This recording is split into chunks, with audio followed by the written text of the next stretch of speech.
Denver and Xcel Energy are partnered up, and the reasons your police department can pull you over could change.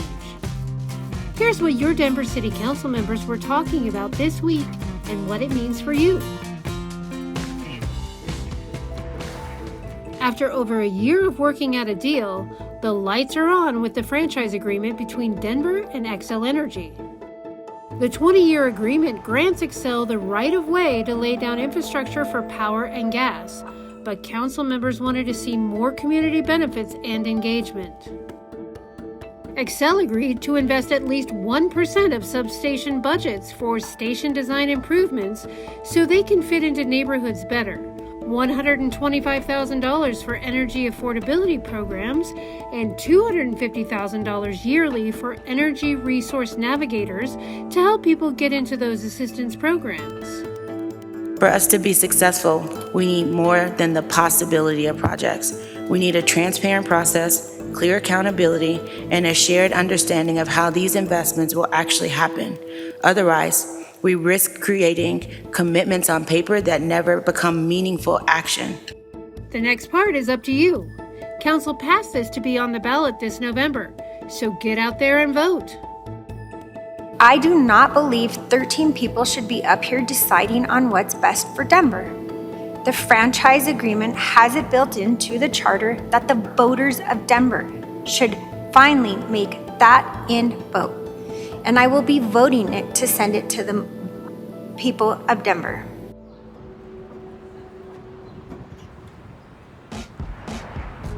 The police department could be slowing down traffic stops. Members of the Budget and Policy Committee heard about a proposal for Denver police to stop pulling people over for low-level traffic stops. That would be things like an air freshener hanging from the mirror, a cracked taillight, or windows that are too heavily tinted. Research found that low-level stops create equity issues and don't prevent crime or improve road safety. Police would still stop people for all safety-related violations as usual, like running a red light or speeding.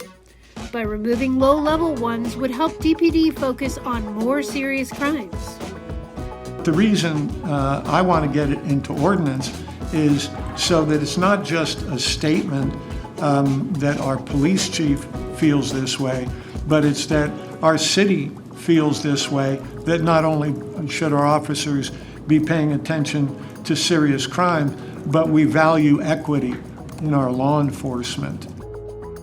Part of this plan would also be to better track police stops to find out why vehicles were pulled over in the first place. Right now, that's not required.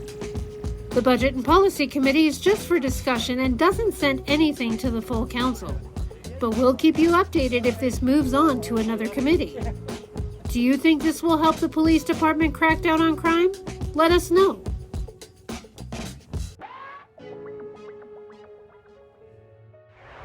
The city is helping people stay in their homes.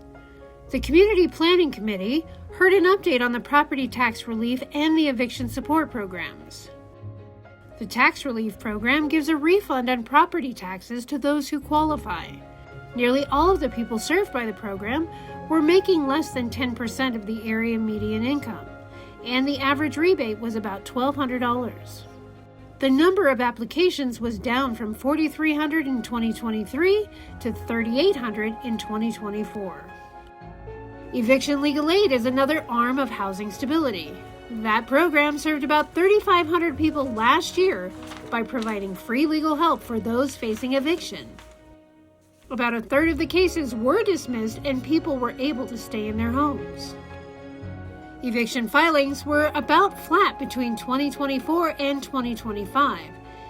And of the almost 16,000, only 2,300 resulted in an actual eviction. One thing we did change this year is with TRUA that applicants can have a writ demand, meaning that they don't have to wait to be in the court eviction process to try to get folks to get assistance sooner when possible, so that landlords don't feel that they have to go through the court process. If you need help paying property tax or need some legal advice, head over to denvergov.org/housing and you'll find all the information you need to get started. Thanks for joining us on The Gavel. Check back every Friday for more information about what's happening in Denver. If you want to get engaged in what's happening, City Council meets every Monday at 3:30 and committees meet Tuesday and Wednesday. Sign up for the weekly schedule summary and stay up to date. Council and committees meet at the City and County Building. You can also watch live on Zoom or Denver TV. Log on to denvertv.com or find the app in your app store. And don't forget to follow us on our socials for the latest on what's happening in your city.